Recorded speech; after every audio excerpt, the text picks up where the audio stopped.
We have a new president and the first ever female vice president. What comes next for the country, the state, and the region? We'll soon find out. But first, coming up on this episode of The Eagle, we'll go over the week's top headlines. It's still out there in case you haven't heard, and you should wear your mask and wash your hands. We'll break down this year's state budget for you. I wish that my worst case scenario in my life was that someone would hand me a $6 billion check. And we'll hear what happened in court this week in the case of a Capital Region man who stormed the U.S. Capitol during the violent siege on January 6th. I've been doing this a long time, and that was about as cavalier I've seen a defendant act. This is The Eagle, a Times Union podcast, a look inside our newsroom. I'm Jessica Marshall.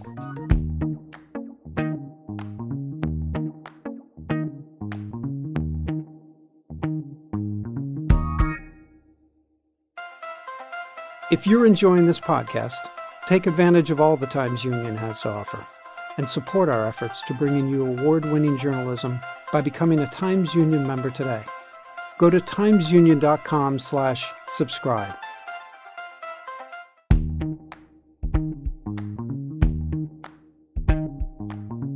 Welcome to The Eagle. I'm Jessica Marshall. All right, let's start with a look at what appeared this week in the Times Union and on timesunion.com. We are here with Times Union Managing Editor of News, Susan Mehalick, this week to go over some of the top headlines. All eyes were on Washington this week as now President Joe Biden and Vice President Kamala Harris were sworn in at the Capitol. The threats of violence that folks had been talking about leading up to the inauguration at both the Capitol and state capitals around the country seem not to have materialized, and that includes here in Albany. But overall, how did New York react to the inauguration this week? Well, New Yorkers, I think, seemed pretty optimistic. Paul Tonko, one of our representatives in Washington, described it as being a rebirth. And for those of you who follow politics, you know that with the swearing in of the new administration and with the new senators who've come on board, that means that Charles Schumer is now the Senate Majority Leader, which is a first for a senator from New York State. Which I just can't believe. I mean, in all these years of politics and New York's power in Washington, I can't believe that this is the first time, right? I know it's pretty amazing. It's, and it'll be interesting to see what happens now, because I think many in the country are waiting for or are hopeful for a reset and a return to something that seems more normal to them, because the Trump years were anything but typical. You can read more about our coverage of the inauguration. Our Capitol correspondent, Emily Munson, has an in-depth article about everything that went down, including response from New York lawmakers on timesunion.com. Moving on more locally, last week we'd reported on this horrific murder-suicide in the Rensselaer County town of Schodack. What are the latest developments there? The latest developments are that the perpetrator of the crime, who did kill himself, his name's Bhupinder Singh. Latest news is that the teenage girl that he killed was his stepdaughter, not his biological daughter. And this is just a horrific case of domestic violence. Singh was able to shoot and kill his mother-in-law and his stepdaughter, who was 14 years old, and his wife, 40 years old. She suffered wounds to her arm that were not considered life-threatening. She fled the home, and there was just a harrowing scene of her, going door to door, just in a panic, knocking on doors and just running away before people could answer the door, seeking help. The first neighbor whose door she banged on, by the time he got to the door, she was in the street and he was calling 911. Now, New York State Police have interviewed her, but they are not releasing any information. And I was speaking to our reporter, Ken Crow, who is one of the people who worked on the story. And he said it's typical that state police might not put out any more information because the perpetrator of the crime is deceased. And oddly enough, Singh had been charged and then acquitted. He was accused of rape and then acquitted. It was in 2016 that the accusation came down from a woman known to him who claimed that he attacked her when she was incapacitated. And then a jury trial acquitted him in 2017. And he had then filed a suit against her, for $850,000, claiming that she had ruined his reputation. And that case is still pending. And I was speaking to Ken about that this morning, and he told me that, depending on what the estate of Singh decides to do, it may not go forward at all. Yeah, certainly a tragic story, and one that we will continue to follow in the coming days and weeks. It's just astonishing, that these kind of things continue to happen, but they are not unheard of. Now, we can't get through a top headline segment without mentioning our favorite topic, the pandemic. This week is going to be no different. I think the phrase that really most accurately describes our most recent coronavirus coverage is something that Albany County Executive Dan McCoy said at one of his press conferences this week, which is, quote, "COVID isn't done with us yet." So can you just give us a picture of the COVID scene, the pandemic scene this week in our coverage? Well, it's still out there in case you haven't heard, and you should wear your mask and wash your hands. So the situation in the immediate capital region is that we've been hearing that cases are trending downward from a post-holiday surge. However, hospitalizations and deaths are continuing to rise. And the latest tally that we have been reporting is that the deaths in the 4-county capital region are now over 750. And that's for Albany, Schenectady, Rensselaer, and Saratoga counties. We know that there are a few cases of that UK variant, which is more communicable, and that it is here in the capital region. I believe 2 cases have been found in Saratoga County, and there might be one other in another area in the capital region. And we also know that vaccines are here, but they're also in short supply. So I believe that Governor Andrew Cuomo said earlier this week that, of the folks in New York who are now eligible to receive the vaccine, that is essential workers and people who are ages 65 and over. There's about 7 million or so of those folks. Well, at the rate that we're going, it'll take 7.5 months to get those people vaccinated. New York was supposed to receive 300,000 doses of the vaccine this past week, but only 250,000 came. So what that means is people who have been fortunate enough to schedule an appointment to get a vaccine, some of those people are getting phone calls to say, hey, we don't have the vaccine. We got to reschedule you. And we know that people are traveling from the immediate area where they live to places as far as Utica and Potsdam to get the vaccine at pharmacies where they're able to get an appointment. County leaders are upset about this because it makes no sense for folks from the Albany area to be traveling to Utica, because that might take the vaccine away from somebody in Utica who could use it. So the system of delivering the vaccines still needs to be ironed out, and people are very frustrated and concerned about when and where they're supposed to get the vaccine. And we're still waiting for, better information. We do know that in Albany, there is a mass vaccination site at the University of Albany, and people are receiving their vaccines there. But for the member of the general public, as well as, leaders in our communities, it's not happening fast enough.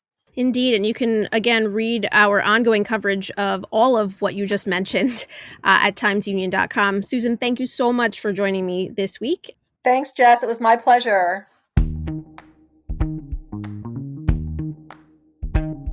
This week, Governor Andrew Cuomo unveiled his budget proposals. Yes, I said proposals, plural. There were 2 of them. Which one comes to pass depends on how much money New York State receives from the federal government. Capitol Bureau reporters Amanda Fries and Ed McKinley discussed the particulars this week on our sister podcast, Capitol Confidential. Here's a snippet of their conversation. This year, actually, we didn't just get one budget proposal, but we got 2 for the price of one. Governor Cuomo's been talking over and over and over again in recent months about how the finances of the state are going to be dependent on how much aid we get from the federal government. And that point was reflected in his executive budget as well, because there's one budget designed in case the state gets $15 billion in aid from the federal government. And then there's one designed as what they're calling the worst case scenario, which would be $6 billion in aid for the federal government. And that money would be coming from a proposed pot of $350 billion in Biden's COVID relief package that he's proposed. Although I have seen some reporting out of Washington thus far that they're not expecting to pass that until March, that senators like Mitt Romney have been opposed to this idea because they just passed about $1 trillion relief package in December, I believe, or within the last few months. So I think to call it the worst case scenario that New York is going to get handed a $6 billion check, I'll put it this way. I wish that my worst case scenario in my life was that someone would hand me a $6 billion check. Yeah, I think that's one of the things that I'm kind of hung up on is there was no scenario if New York doesn't get any additional federal aid, correct? Robert Mujica, the director of the Division of the Budget, spoke a little bit about that during his press conference, and he was sort of talking about, here's some of the areas that we would need to cut further if there's less or no aid, and those included, I believe it was education, it was additional cuts to funding to like cities and counties, localities in the state, and then the tax hike on those making more than $5 million. Although Mujica certainly seemed reticent to fully get behind that tax hike, he was saying that they would only be including it in the budget if it was needed to balance the budget. So it was only in the $6 billion version, but not the $15 billion aid scenario. And the reason that he outlined for that was basically that New York is very reliant on the tax revenue from its highest earners. I think he said that the top 5% of people who make the highest amount of money in the state provide 60% of the state's income tax revenue. So they want to be careful about raising taxes on those people in case they would just move away, particularly now that telework is becoming more and more popular. So that was a concern. But interestingly, basically right after he said that, there were reporters like myself who were, tweeting out quotes from that. And the deputy majority leader, Mike Gianaris in the Senate, said, basically, good thing the legislature is going to raise taxes on the wealthy no matter what. And then Majority Leader Andrew Stewart-Cousins has said the same thing in the last few days. So it seems really clear that there's an appetite to do that, basically come hell or high water. That's probably the most interesting development to keep an eye on throughout the session, I'd say. Certainly interesting to watch that play out, if only because if the legislature does include tax hikes on the wealthiest New Yorkers and includes those in the budget, what will Governor Cuomo do when it gets to his desk? Will he veto it? That's a good question, if they can add that, because I don't think that they could add that to the budget without him putting it in there. I think that there's conversation about doing it legislatively, but by law, I don't know if they would be able to add that as a revenue raiser. But we should definitely talk about the proposed revenue raisers for the state budget, because those, I think, are the most interesting parts of it. The cuts that they're proposing would be to education. They would be to sort of like an across the board 5% cut to the money that the state gives to cities and counties. So there's not a lot of, we're cutting this big flashy program, but the revenue raiser stuff is a little bit interesting. Governor Cuomo wants to legalize recreational adult use marijuana, and he wants to legalize online sports betting. Those are the sort of the two big proposals. And then there's a couple other little things, like, for instance, I think I saw in the budget that they would raise a couple $1 million by expanding the age that people can go crossbow hunting in the state of New York, so that kids who are as young as, I think it was 15, would now be able to. So the governor's, envisioning that would bring in a couple extra $1 million for the state. But the big ones are the marijuana and the sports betting. And of course, there's been, pushback. I think I saw a statement from Senator James Tedesco where he said, basically the governor wants to cash in on selling drugs and casinos. So there's people that are characterizing those revenue raisers as not the best way for the state to be taking in additional funds. But Robert Mujica has outlined that when the markets for adult use marijuana and sports betting have a few years to mature, it would be a pretty significant pot of money. He thinks that sports betting could be taking in as much as $500 million for the state a few years down the road. And the recreational marijuana could be bringing in about $350 million. So that's, pushing $1.85 billion. That's a pretty substantial chunk of change. And we should add too that they said that about $100 million of the marijuana revenue would go towards a social equity fund that would be used to sort of pay back the communities that have been most harmed by marijuana prohibition over the years, those being Black and brown communities in particular. So obviously we've gotten to this deficit and situation because of the coronavirus pandemic. And the governor certainly took a lot of time to kind of outline New York's plan going forward in his budget address.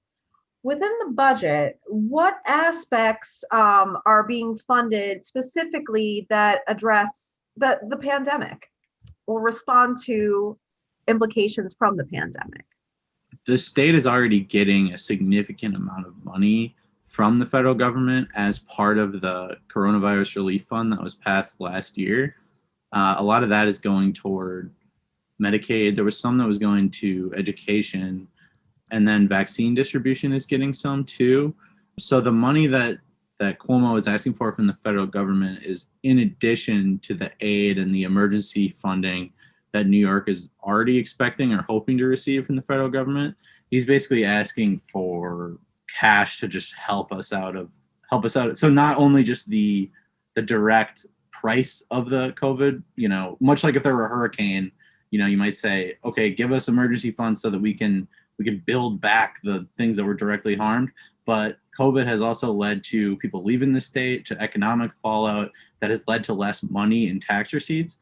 Cuomo's basically saying the federal government, he's not basically, he's literally saying the federal government is not only liable for the direct damage, but they have to pay New York for the indirect loss of revenue that this disaster has caused. Any other takeaways? I'm trying to think of some of the things that I found interesting. And honestly, it's more of I have so many questions that are left unanswered when it comes to the information that has come out so far. I'm kind of curious, what are your top questions that have been left unanswered? I think that's a tough question to answer because I think sort of the point, since COVID hit, basically everything that Cuomo has done has been to maximize the amount of flexibility that he has to respond. The legislature basically gave him a blank check and said, you're in charge, you can run the show. And I think the through line from that situation to where we are now, he says, here's the budget. It's actually two budgets. And it might be totally different if we don't get this money or if we get it late. So really sort of what he's doing is continuing to maintain the flexibility that he's been given all along, which makes sense given that, we're still in the middle of the pandemic and there's still a lot of uncertainty.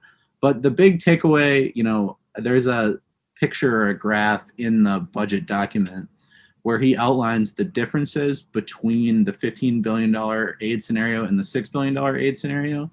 And this is probably just an important takeaway.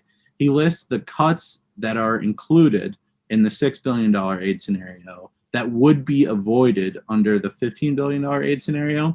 And those cuts are $3.5 billion to education, $0.9 billion in across-the-board reductions, $0.6 billion in contractual salary increases for state employees, $0.3 billion in other restorations, and $3.7 billion in tax increases that could be avoided, those being the tax hikes on those making more than $5 million a year.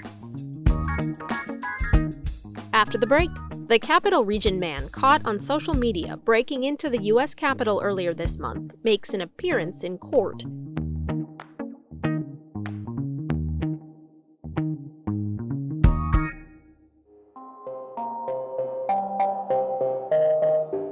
Hi, I'm Casey Seiler, editor of the Times-Union.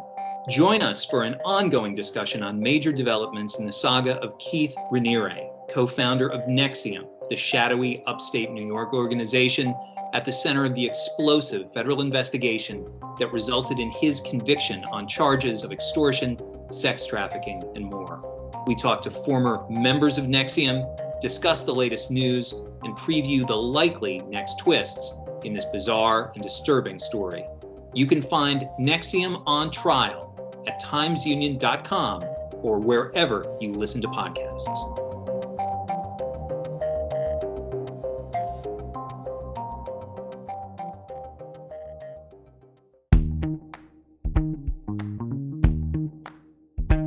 Welcome back. You're listening to The Eagle, a Times Union podcast. I'm Jessica Marshall. A Niskayuna man who's admitted on social media to storming the U.S. Capitol during the violent siege on January 6th appeared in federal court this week for a detention hearing. He faces charges of 2 federal misdemeanors. A federal judge in Albany ordered 26-year-old Brandon Fellows not to leave the region after letting him out on $25,000 bond. Times Union Cops and Courts reporter Rob Gavin covered that hearing, and I talked to him to find out more. Let's start with your headline. Niskayuna man who stormed U.S. Capitol smirks during court appearance. What is that all about? To say that he didn't appear to take the appearance with the utmost seriousness, I think would be an understatement. This appearance was in the U.S. District Court for the Northern District in Albany. So this is right down here in Albany on Broadway. And Fellows, who's 26, his name's Brandon Fellows. He is from Niskayuna. He is one of the many people who was arrested in connection with the Capitol storming that happened on January 6th. And this was a detention hearing. So you have the initial arrest of him, and it happens on Sunday. The FBI announces his arrest. And there had been, I think Saturday night, there had been an arraignment after his initial arrest. And this was a detention hearing, which is essentially a hearing to decide whether or not he should stay in custody or not. Detention hearings in general are very much things in which, if you're a reporter like me, this is where you're going to get a lot of your best information sometimes. This is the prosecution telling a judge, this is why this person needs to be locked up. This is why this person should not be on the street. So you're going to hear all the juicy details of someone's criminal case and also their past. The prosecutor, in this case, it was Joshua Rosenthal with the Northern District. He laid it out, and he basically explained the details of the case. The affidavit had a lot of information as well, which the judge, of course, saw. This was Judge Daniel Stewart. All right, so tell me all the juicy details. What did this guy do down at the Capitol? What did they lay out? So Mr. Fellows, he's 26 years old. He's a young guy. And according to the affidavit signed by an FBI agent who obviously was involved in the case, Mr. Fellows basically admitted on social media to a lot of things, including at some point goes around talking about, and this is his quote on Facebook, according to the affidavit. He said, "We took the Capitol and it was glorious." Someone commenting back tells him that they accomplished nothing and that the government was not afraid of them. And Fellows says, "Oh, I saw the fear," and puts 2 smiley emojis in there. And then he goes on to say, "And they know many of us had guns at our hotel rooms and vehicles. We aren't pissed enough to kill the police or military, but we will fight them and make them retreat. Maybe things will get worse. All I know is the more we are forced and silenced into things that we don't agree with, the worse it will be." So that's very serious comments he's making there on social media, also admitting he was there. But it's not just his word. He also put photos of himself out there. His feet are seen kicked up on the desk of Jeff Merkley, a U.S. Senator from the state of Oregon. And there's also pictures of him outside the Capitol with a fake orange beard and a jacket that says USA on it. And he spoke to a reporter from Bloomberg News saying, "I have no regrets. I didn't hurt anyone. I didn't break anything. I guess I did trespass, though, I guess." And then he bragged that his Bumble dating profile was blowing up after he posted a photo of himself. And then it said, "Did I think I was going to get in trouble?" And they said, no, because the police officers led him to believe, according to him, the Capitol police officers led him to believe he was not going to face consequences. But he's not just, he's also on TikTok saying he's not a terrorist, but I will be posting more photos as long as the FBI doesn't come get me for walking in and taking photos and saying, have a nice night to the police. So it's just sort of this crazy story that is documented by his photos, documented by his own statements, his comments, and the fact that, he's got this digital proof of him being there, which is great if you're trying to brag to people and not so great if you're facing a criminal charge. What charges does he face? So Mr. Fellow's charges are actually misdemeanor federal offenses, and they include violating a restricted building and violent entry or disorderly conduct. Mr. Fellow's charges are going to be handled in Washington. His case is going to be in Washington, but his detention hearing was here. He was arrested here. There was some interesting information that came out after he was arrested. And I should mention that Mr. Fellows lives in what the prosecutor described as sort of a converted bus or RV, and that he's lived there for the last 4 years. He seemed to take offense when the judge asked him what he did for a living, and the judge said, I guess you're a chimney sweeper. And Mr. Fellows said he thought that was a very derogatory way to refer to his job. He said he manages buildings. He wanted time under the conditions of release to be able to prepare for his job. And at one point, while not saying it was related to his job, the judge is telling him, you can't leave the Northern District of New York, which is basically the Albany area and the other 32 counties, which include the Albany area of the federal court district, right? So Mr. Fellows just chimes in and says, well, hey, what about Western Massachusetts? Can we add that in there? And the judge is like, no, we're not. He's like, well, I like to go over there. That's on the border. And I do spend time there a lot. And the judge was like, no, we're not going to do that. So Mr. Fellows did the sarcastic, okay sign, which that's also technically a hate symbol, right? Yeah, and I've heard that since then, that it's also a white supremacist symbol. I refer to it as the sarcastic hand signal because I don't know. I know that's what he did. I can report what I saw him do. Whether or not he meant it as a white supremacist symbol, that's something that I'd be interested in knowing more about, because obviously we know there were many, many people at that incident who were white supremacists, including, some literally wearing it on their shirts in horrific fashion, not exactly hiding the hate on them. So that would certainly be a question to ask. What did you mean by doing that? He was a very cavalier appearing defendant, more so than probably any I can think of. I know there are some defendants who've boasted and bragged, but I've been doing this a long time, and that was about as cavalier I've seen a defendant act in some time, particularly when you consider the charges, misdemeanor notwithstanding. You're charged in connection with an act that has been called insurrection, and the people who went in there have been called domestic terrorists. So to be smirking, it was very unusual, and I don't think it necessarily helped his case in any way. At one point, the judge told him that he wasn't sure if he understood the seriousness of the issue. So I don't think what Mr. Fellows was doing was lost on Judge Stewart. I also just feel that the judge wanted to be fair. These are misdemeanor charges and allowed him to be on electronic monitoring. He can work. You mentioned earlier that this entire proceeding, you were watching it and other reporters and I guess observers were watching it, via something like Zoom or Skype. What was distinct about that? Like what did you get out of that experience? Generally speaking, when we cover a court appearance, an arraignment, a trial, as a reporter, you're in the seats, you're on the benches, you're behind the defendant. With rare exception, and there are exceptions, sometimes we sit in the jury box, the judge allows in state court, and there are exceptions like that. But generally, we are behind the defendant. So we can't really see the look on the defendant's face. Now, as we're dealing with the COVID-19 pandemic, court appearances are being held virtually, and public access to them is different than it would have been. Without a pandemic, I would have gone there in person. I would have driven down, parked my car, walked in, gone through the metal detector, just sat in there and seen it from the back. And those smirks, I would not know about them unless someone said to me, hey, he was smirking. And I still wouldn't be able to capture it because I wouldn't have seen it firsthand.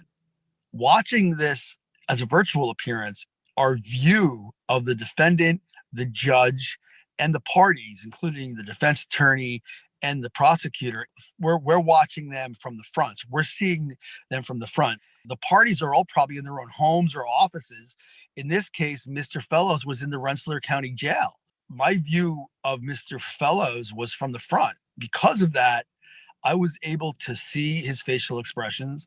I was able to see everything he was physically doing, not just the words coming out of his mouth. I think even if I was in the courtroom from behind, I would have absolutely noticed the cavalier notion of it, because you just don't hear defendants that lax in their language. And it just sounded like somebody who was, almost being nagged by their dad to have to go do something. I mean, that's honestly what it sounded like. Oh, I guess, I don't know. Like, at one point he said, are you okay with the circumstance? Then he's like, yeah, I guess. I don't think I can emphasize enough that from appearances, he could not be taking a more cavalier approach.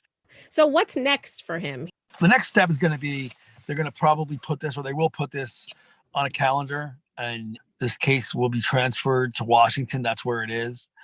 But I will be following it. I'll continue to follow his case in Washington to see what happens.